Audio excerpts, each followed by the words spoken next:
The red warning lights flashed across the communications center of Proxima 7. Kate Mason's fingers moved quickly over the control panel as she sent another distress signal into the darkness of space. Her eyes were tired from staring at the screen for the past 18 hours, but she couldn't stop. The lives of 2,000 colonists depended on her message reaching Earth. Any response? Greg Hoffman asked as he entered the room. The colony administrator's face showed the strain of the past week. His normally neat uniform was wrinkled, and stubble covered his chin. Kate shook her head. Nothing. The nearest military outpost is 3 months away at top speed. By then, she didn't finish the sentence. They both knew what would happen by then. Greg placed his hand on her shoulder. Keep trying. I need to check on the defenses. Outside, the sky of Proxima 7 was beautiful, purple-tinged clouds drifting across a pale blue backdrop. It seemed wrong that such beauty would soon be the backdrop for destruction. The mining colony had been established only 5 years ago, the buildings still new and the farms just beginning to produce enough food to make the colony self-sufficient. Liam Scott stood at the edge of the main settlement, looking through a powerful telescope at the distant stars. The young engineer had been the first to notice the pattern. He adjusted the controls again, confirming what he already knew. They're moving methodically, he said as Greg approached. It's not random attacks. Look. He stepped aside to let Greg see. Through the telescope, Greg could see a digital map of the sector with red marks showing destroyed outposts and colonies. They started at the outer edge, and they're working their way in. They hit Miller's Point last week. Jacobson's Moon 3 days ago. Where next? Liam's voice was steady, but his hands trembled slightly. Greg straightened up. What are they? Do we know yet? The survivors from Jacobson's Moon called them the Voidborn. Said they looked like tall, thin shadows with too many limbs. They don't communicate, don't make demands. They just attack until nothing is left. Back in the colony center, people moved with purpose despite their fear. Some carried supplies to the underground shelters. Others worked to convert mining equipment into weapons.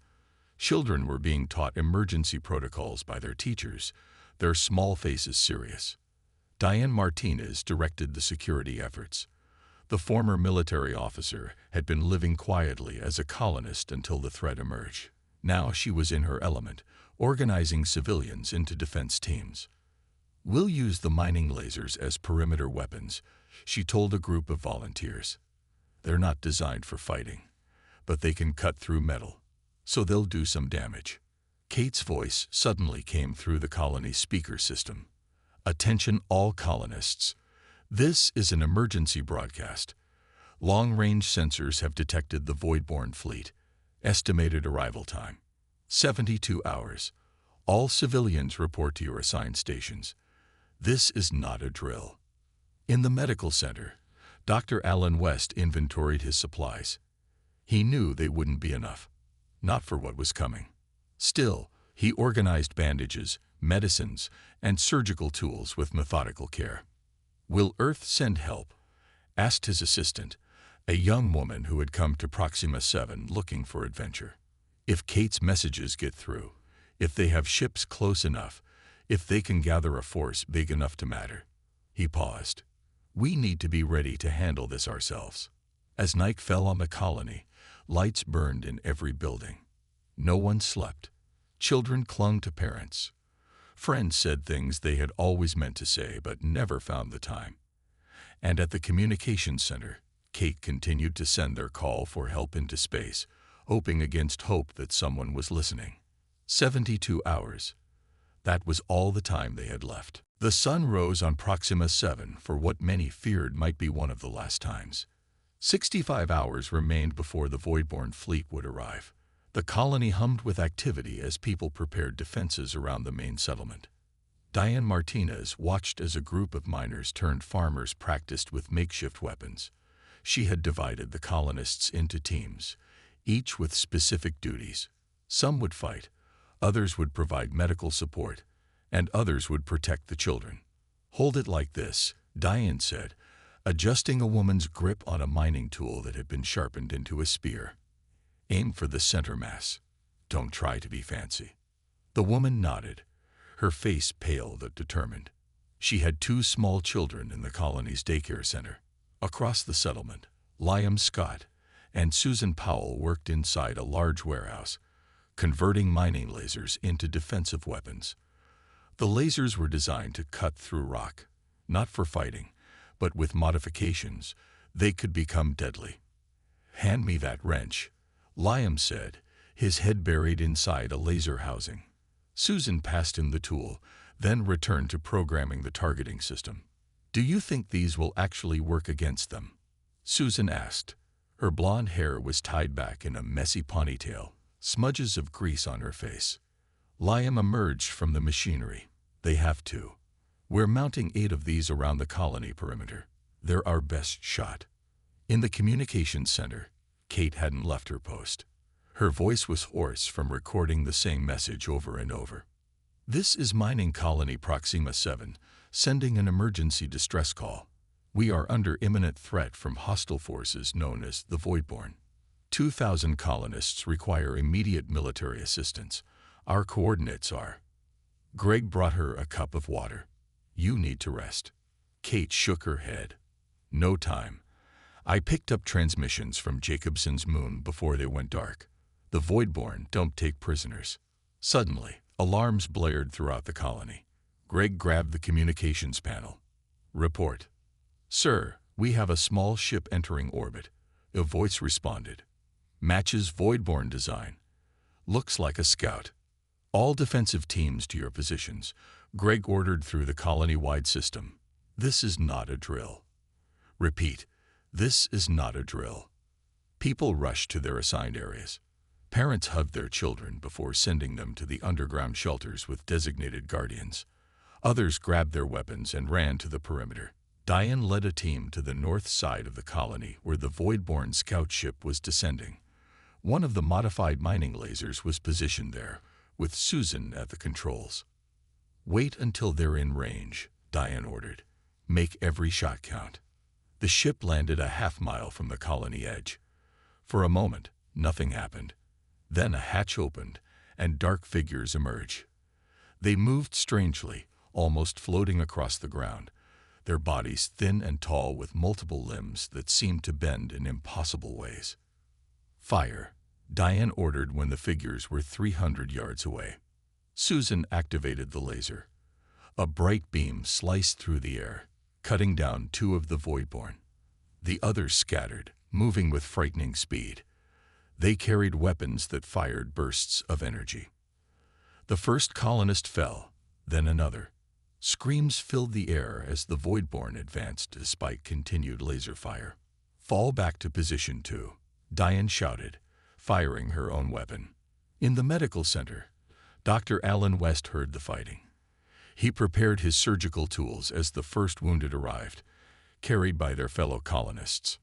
"Put him there," Alan directed, pointing to a bed. The injured man had a terrible burn across his chest. More wounded arrived. Alan worked quickly, his hand steady despite the chaos around him. By nightfall, the scout party had been driven off, but at a cost. 8 colonists were dead, 15 wounded. And this was just a scout ship. The main fleet was still coming. In the aftermath, the colonists gathered one piece of valuable intelligence. A wounded Voidborn had been captured. As it lay dying, it spoke in a hissing voice that the colony's translation software barely understood. "Vermin," it said, looking at the humans around it. "All vermin must be cleansed." Then it died, leaving the colonists to wonder what they had done to deserve such hatred. 54 hours remained until the main fleet arrived. Morning came to Proxima 7 with an unexpected surprise.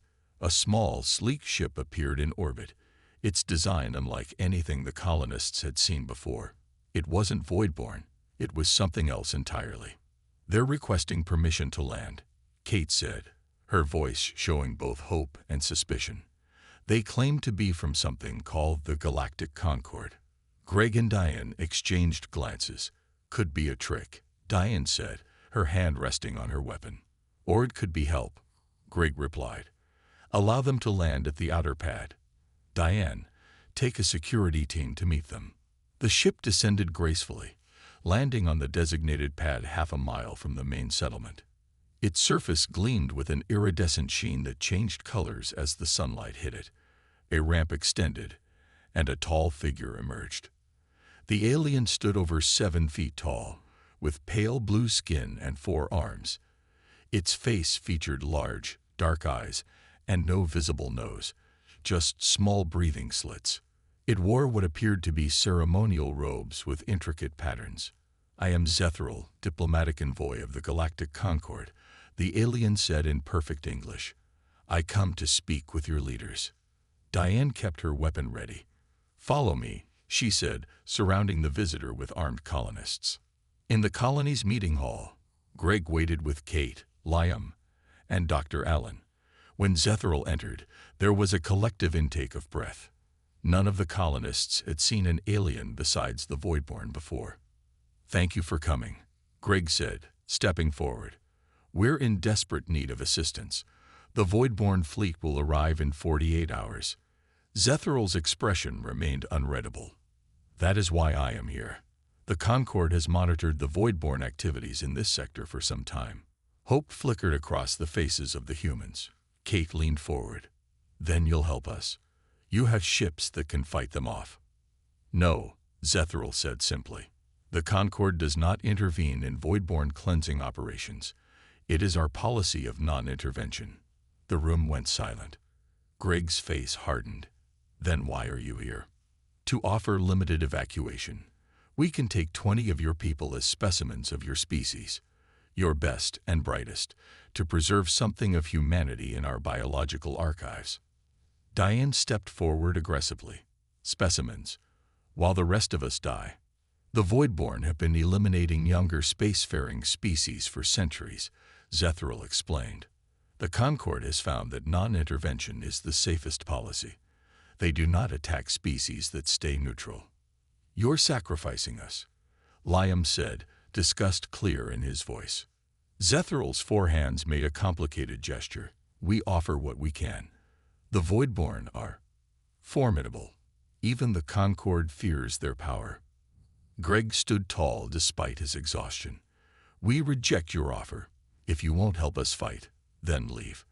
We'll handle this ourselves. That would be unwise, Zethral said. However, I can provide some intelligence that might prolong your survival. The alien removed a small device from its robes. This contains information about Voidborn ship weaknesses and fighting tactics. Why would you help us at all if your policy is non-intervention?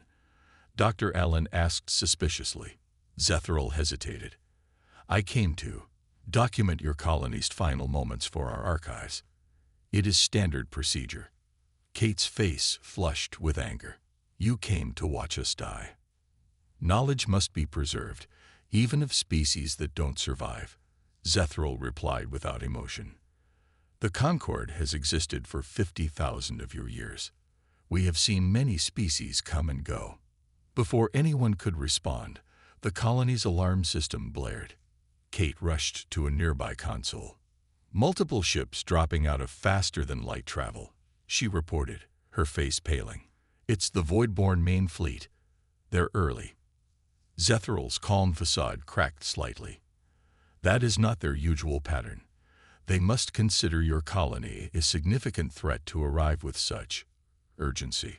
Greg turned to the alien. Last chance. Will you help us fight? I cannot. No one is coming to save you, Zethral said, moving toward the door. I must return to my ship before they detect my presence. As the alien hurried away, Diane called after it. Remember us. Remember that humans didn't go quietly. The distant sky filled with dark shapes as the Voidborn fleet took up positions around the planet. The final battle for Proxima 7 was about to begin. The first attack came from orbit. Bright beams of energy sliced through the sky, striking the outskirts of the colony. Buildings exploded in flames as the ground shook. The Voidborn ships hung in the air like dark stars, raining destruction. Get everyone to their positions, Greg shouted over the colony's communication system. His voice remained steady despite the chaos. "This is what we prepared for." Diane led the defense teams to their stations. The 8 modified mining lasers were their best hope. Liam and Susan had worked through the night to strengthen them based on the information from Zethril. "Target the smaller ships first," Diane ordered as her team took control of the eastern laser. "They're the landing craft." The laser powered up with a high-pitched whine. Susan aimed carefully, then fired. The beam cut through the air and struck a voidborn ship. The alien vessel shuddered, then burst into flames as it fell from the sky. "It worked," Susan shouted. It actually worked. Around the colony perimeter, the other lasers fired as well. 3 more voidborn ships went down in quick succession. The colonists cheered, hope flaring briefly in their hearts. In the communications center, Kate worked frantically. The main array had been damaged in the first bombardment, but she had rigged a backup system. "This is Mining Colony Proxima 7, she broadcast. "We are under attack by voidborn forces. We are fighting back but need immediate assistance. To anyone who can hear this message, please respond." Only static answered her call. Kate wiped sweat from her forehead and kept transmitting. Even if no one would come, she wanted the universe to know that humans had fought back. Outside, the initial success of the colonists didn't last long. The Voidborn adapted quickly. Their larger ships stayed out of range of the mining lasers while continuing to bombard the colony. Several buildings collapsed, including the Western Food Storage Facility. Then the landing craft came in a massive wave, too many to shoot down. They touched down beyond the colony's perimeter, and hundreds of Voidborn poured out. The hand-to-hand fighting was brutal. The colonists had numbers, but the Voidborn were stronger and faster.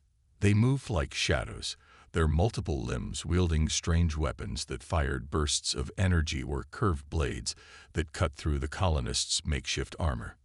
Dr. Allen worked tirelessly in the medical center, which was now filled with wounded. Blood covered his clothes as he moved from patient to patient, doing what he could with dwindling supplies. "More coming in," shouted a volunteer as another group of injured colonists arrived. "Put them over there," Allen said, not looking up from the chest wound he was closing. "Start cleaning the wounds and give them pain medication. I'll be there as soon as I can." By the end of the first day, the colony had lost 3 of their 8 defensive lasers. 37 colonists were dead, and over 100 were wounded. The Voidborn had established positions around the settlement, cutting off any escape. Greg called an emergency meeting with his leadership team in a partly collapsed building near the colony center. "We can't hold the surface much longer," he said, his face streaked with dirt and blood. "There are too many, and they just keep coming." Diane nodded grimly. "The mining tunnels are our best bet now. They run for miles under the surface. We can move the civilians down there, use the narrow passages to defend ourselves." "What about supplies?" Kate asked. "Food, water, medicine." "We started moving what we could when the attack began," Liam said. "We have enough for maybe 2 weeks if we're careful." Greg looked at each of them, these people who had become his family over the past 5 years on this distant world. "Then that's what we'll do. We evacuate to the tunnels, tonight, under cover of darkness." As they left to prepare for the evacuation, a massive explosion rocked the colony. The communications building took a direct hit, collapsing in a heap of twisted metal and concrete. "Kate," Greg shouted, pulling her away from the destruction. "Are you all right?" She nodded, staring at the ruins of her communication equipment. "It's gone," she whispered. "Our last link to Earth. No one will know what happened to us now." Darkness fell on Proxima 7 as the surviving colonists prepared for their desperate retreat underground. 3 days had passed since the colonists retreated into the mining tunnels. The air was damp and stale. The only light came from emergency lamps that cast long shadows on the rough rock walls. Nearly 1,500 people were crammed into spaces never meant to hold so many. In a small side chamber that served as their command center, Greg studied a rough map of the tunnel system. His face was gaunt, with several days of beard growth and dark circles under his eyes. They found entrances 3 and 5, Diane reported, pointing to locations on the map. We've collapsed those tunnels, but they're digging through. It's only a matter of time. What about the Western Passage? Greg asked. Too unstable. Liam says it could come down on our heads if we try to use it. In the main cavern, families huddled together on blankets spread across the cold ground. Children cried from hunger and fear. The initial food supplies were running low despite strict rationing. A man stood up suddenly, his face twisted with anger. "This is your fault," he shouted, pointing at one of Diane's security team members. "If we had surrendered, maybe they would have spared us." Others joined in, voices rising in fear and anger. "They're just toying with us," someone called out. "We're trapped like rats." Diane pushed through the crowd. "That's enough," she shouted, her voice echoing off the stone walls. "The Voidborn don't take prisoners. We've all seen what they do. Our only chance is to stick together." The crowd quieted, but the tension remained, thick in the stale air. In a makeshift medical area, Dr. Allen tended to the wounded with what little supplies remained. A young woman with a deep cut on her arm winced as he cleaned the wound. "I'm running out of antibiotics," he told his assistant quietly. "If these wounds get infected," he didn't need to finish the thought. They both knew what would happen. Meanwhile, Kate worked in a small alcove, surrounded by pieces of communications equipment salvaged from the colony. She had been trying for days to build something, anything, that might reach beyond their planet. Susan sat beside her, helping to connect wires. "Do you really think anyone would come even if we could call them?" she asked, her voice barely above a whisper. Kate paused, her hand still. "I have to believe that," she said finally. "Otherwise, what's the point of any of this?" A sudden rumbling shook the tunnels. Dust and small rocks fell from the ceiling. "They're blasting," someone shouted. Panic spread through the cavern as people grabbed their few belongings. Liam ran in from a side tunnel, his face covered in dust. "They'd broken through Sector 7, he yelled. "We need to move deeper, now." Greg organized the evacuation, sending people down the narrower tunnels toward the lower levels. As the last group was leaving, a louder explosion rocked the cavern. Part of the ceiling collapsed, blocking one of the escape routes. "Liam!" Susan screamed. He had been helping an older woman through when the rocks came down. From the other side of the fall, they heard coughing. "I'm okay," Liam called back. "But we're cut off. There are 8 of us here." Greg pressed his hand against the pile of rocks. "Can you find another way around?" "We'll try." Liam's voice was fainter now. "There's a maintenance shaft that might connect to the lower levels. Don't wait for us." "We'll meet you at the deep storage area," Greg called back. "Be careful." As they retreated deeper into the earth, they could hear the sounds of the Voidborn breaking through in multiple locations. The aliens' hissing voices echoed in the tunnels, growing closer. In the deepest chamber, the remaining colonists gathered. Their numbers had dwindled to just over 1,000 now. Many were injured, all were exhausted and hungry. Kate sat in a corner, still working on her makeshift communications device. It was crude, built from damaged parts, but it was their only hope of reaching the outside world. "Almost there," she murmured to herself, connecting the final wires. The device hummed to life, lights blinking weakly. She adjusted the frequency, listening to the static. Then, just as she was about to give up, the static changed. Something was coming through. Kate leaned closer, hardly daring to breathe. Was it just her imagination, or was that a human voice trying to break through the noise? Kate's hands trembled as she adjusted the dials on her makeshift radio. The static crackled, then cleared for a moment. A voice, definitely human, came through in broken fragments. "Old position, reinforcements, authentication code, Terra Invicta. I got something." Kate called out, her voice echoing in the underground chamber. "A transmission."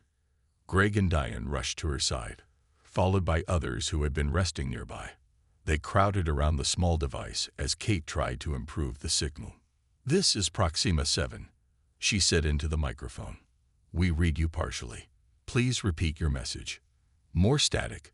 Then the voice came through clearer this time. "Proxima 7, this is Earth Fleet Command. Hold your position. Reinforcements inbound. Authentication code, Terra Invicta." The colonists looked at each other with mixed expressions of hope and disbelief. No one spoke for several seconds. "It's a trick," a man finally said. "The Voidborn are trying to make us reveal our position." Diane shook her head. "The Voidborn don't need tricks. They already know where we are." "Earth doesn't have a fleet," another colonist argued. "This has to be some kind of cruel joke." Kate looked up from her radio. "The authentication code is valid. It's an old Earth military emergency protocol." Before anyone could respond, they felt a change. The constant rumbling from the Voidborn's digging machines, which had become like background noise to them, suddenly stopped. The silence was almost more frightening than the noise had been. A young colonist who had been on watch ran into the chamber. "Something's happening up top. The Voidborn ships are moving. They're changing formation." Greg turned to Susan. "Do we still have access to the sensor array in Tunnel 14? She nodded and hurried away, returning minutes later with a small display screen. "It's not much, but it should show us what's happening in orbit." They gathered around the screen. At first, they saw only the dark shapes of the Voidborn fleet arranged around their planet. Then, at the edge of the display, something new appeared. Energy signatures, massive ones, unlike anything they had seen before. "Those aren't Voidborn ships," Susan whispered. "They're too big." The screen lit up with sudden flashes of light as weapons fire erupted in orbit. The Voidborn ships began to move, some breaking formation to engage the newcomers. "Is it the Galactic Concord?" someone asked. "Did they decide to help us after all?" Kate shook her head, still listening to her radio. More transmissions were coming through now, military communications, terse and professional. "No," she said, looking up with tears in her eyes. "It's us. It's humans." The display showed a massive ship emerging from faster-than-light travel near the planet. It was followed by dozens more, then hundreds. The design was clearly human, but unlike any ships the colonists had ever seen before. "That's impossible," Greg said, his voice barely above a whisper. "Earth doesn't have warships. Not like those." As they watched, the new fleet engaged the Voidborn ships with overwhelming firepower. The alien vessels, so terrifying to the colonists, seemed small and vulnerable against these newcomers. In the tunnels, the sounds of Voidborn activity had completely ceased. The aliens were retreating to their ships, abandoning their ground assault to deal with the threat in orbit. Kate's radio crackled again. "Proxima 7, this is Captain Frank Dominguez of the Earth Defense Force. We have detected approximately 1,000 human life signs in your underground facility. Ground forces are deploying to your location. Hold tight, people. The cavalry has arrived." A cheer went up from the gathered colonists, a sound of pure relief and joy that echoed through the tunnels. Some cried, others embraced. Even Diane, always stoic, wiped tears from her eyes. As the sounds of battle raged overhead, Greg looked around at his people, seeing hope return to their faces. "I don't understand," he said quietly to Kate. "Where did this fleet come from? How did Earth build all this without anyone knowing?" Before she could answer, a new transmission came through, this one on all frequencies, broadcasting to both the colonists and the Voidborn. "Attention Voidborn forces. This is Fleet Admiral Olivia Rise of the United Earth Defense Fleet. You have attacked a human colony without provocation. Surrender immediately or be destroyed. You have 5 minutes to comply." The colonists looked at each other in stunned silence. No one was supposed to be coming. Yet humanity's war fleet had arrived in force. The Voidborn did not surrender. Their ships regrouped and attacked the human fleet with everything they had. The battle in orbit lit up the sky of Proxima 7 like a storm of fire, visible even from deep within the mining tunnels through the few remaining sensor displays. Inside the deepest chamber, the colonists listened to the battle through Kate's radio. Military communications painted a picture of the fight more clearly than their damaged sensors could show. Target destroyed, a calm voice reported. Moving to Sector 4. This is Striker Group 7. We got 3 enemy ships cornered by the moon. The human ships fought with surprising skill and coordination. It was as if they had been preparing for this exact battle for years. A new sound echoed through the tunnels. Boots on stone, but not the strange sliding gait of the Voidborn. These were human footsteps, marching in formation. Diane grabbed her weapon, still cautious despite the radio messages. "Everyone stay back," she ordered, moving toward the tunnel entrance with a few of her security team. They didn't wait long. Bright lights appeared in the dark passage, and then humans in sleek combat armor emerged into the chamber. Their helmets had clear visors, showing human faces beneath. On their shoulders was a patch showing Earth with wings spread behind it. Marine Commander Jack Rivers, United Earth Defense Force, the lead soldier said, removing his helmet. He had a weathered face with a short beard and kind eyes that contrasted with his battle-ready appearance. "We're here to evacuate you." The colonists broke into cheers and sobs of relief. Dr. Allen pushed forward. "We have wounded who need immediate medical attention." Rivers nodded, speaking into his wrist communicator. "Medical team to my location." Multiple civilian casualties. More Marines poured into the chamber, bringing supplies and medical equipment. They worked efficiently, identifying the most seriously injured and preparing them for transport. Greg approached Commander Rivers. "Our colony administrator, Greg Hoffman." He introduced himself. "I don't understand. How did you get here so quickly? Where did this fleet come from?" Rivers gestured toward the tunnel. "Admiral Rice can explain better than I can. She's requested to meet with your leadership team as soon as possible. We have shuttles waiting to take you to the U.S. Defiant." Within an hour, Greg, Diane, Kate, and Dr. Allen were aboard a military shuttle, rising through the atmosphere of Proxima 7. Through the viewport, they saw the devastation the Voidborn had caused to their colony. Buildings were flattened, craters scared the landscape, and smoke still rose from multiple locations. But they also saw something else, the human fleet. Hundreds of warships, massive and powerful, moved in perfect formation. Some were engaging the remaining Voidborn vessels, while others protected the evacuation shuttles now lifting colonists to safety. "It's incredible," Kate whispered, pressing her hand against the glass. "I had no idea Earth had built anything like this." The shuttle docked with the largest ship they had ever seen. The U.S. Defiant stretched for over a mile, its hull marked with weapon systems and battle scars that suggested this wasn't its first fight.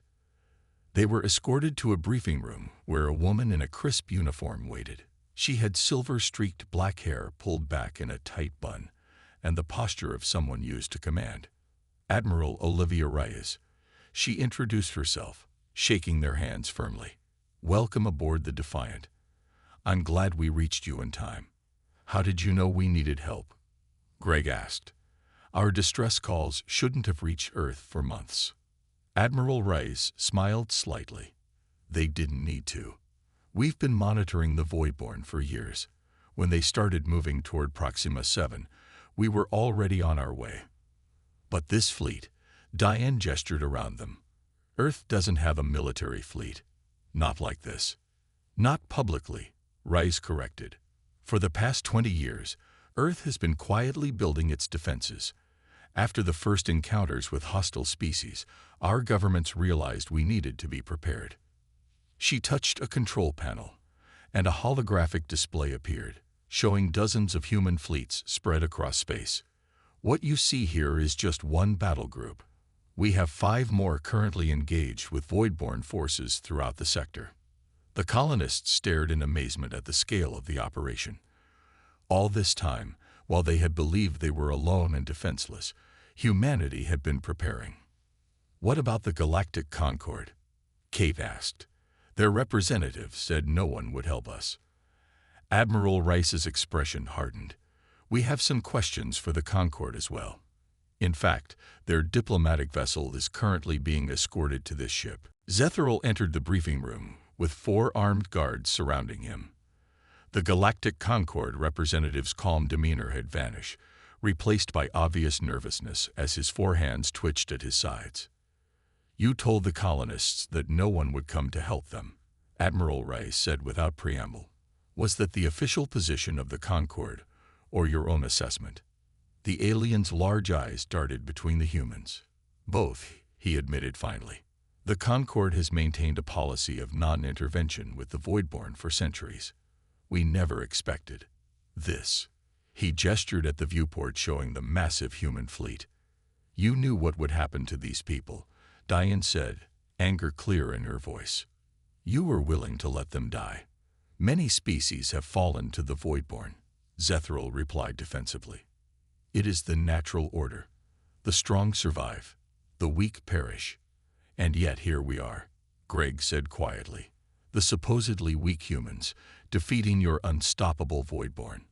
A communications officer entered and whispered something to Admiral Rice. She nodded and turned to the view screen. "The last Voidborn ship has been destroyed or captured," she announced. "Proxima 7 is secure." Similar reports are coming in from all battle groups across the sector. The colonists exchanged looks of amazement. What had seemed like an unwinnable fight just days ago had turned into a decisive victory. "How do humans build such a fleet in secret?"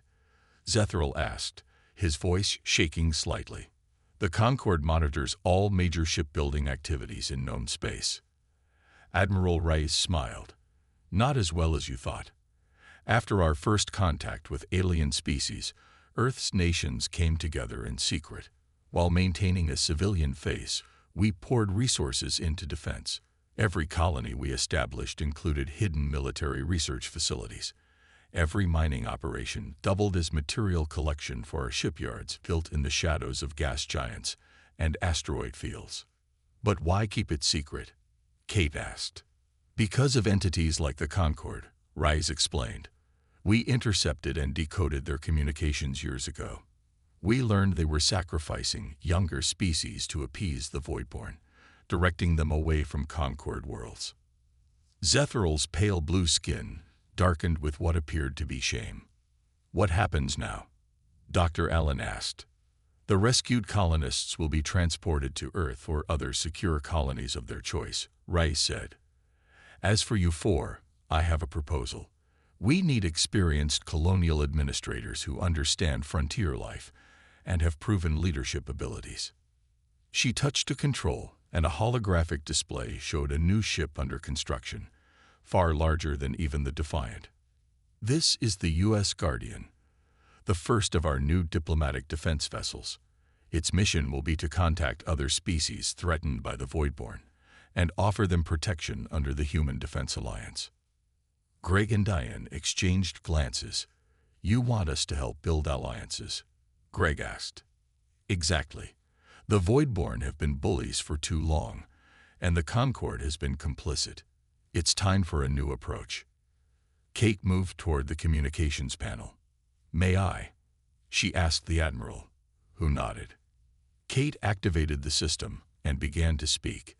"This is Kate Mason, broadcasting on all frequencies from the U.S. Defiant. To any species threatened by the Voidborn, know this: humanity stands ready to help. You are not alone anymore." Her voice traveled across space, carrying hope to worlds that had only known fear. In the following weeks, responses began arriving from dozens of planets and species. Some were skeptical, others desperate for help. The human fleet split into smaller groups, responding to each call. Zethril was sent back to the Concord with a message. Humanity would no longer tolerate the sacrifice of innocent species. Either the Concord would join the new alliance against the Voidborn, or it would be considered complicit in their atrocities. 1 month after the Battle of Proxima 7, the U.S. Guardian was completed. On its bridge stood Greg, Diane, Kate, and Dr. Allen, now wearing the uniforms of the United Earth Defense Force. Alongside them were representatives from 7 other species, all former victims of voidborn attacks. As the massive ship prepared to jump to its first mission, Admiral Rice addressed the crew. For too long, the galaxy believed that no one would come to save them from tyranny. Now they know the truth. Humanity has arrived, and we're not going anywhere.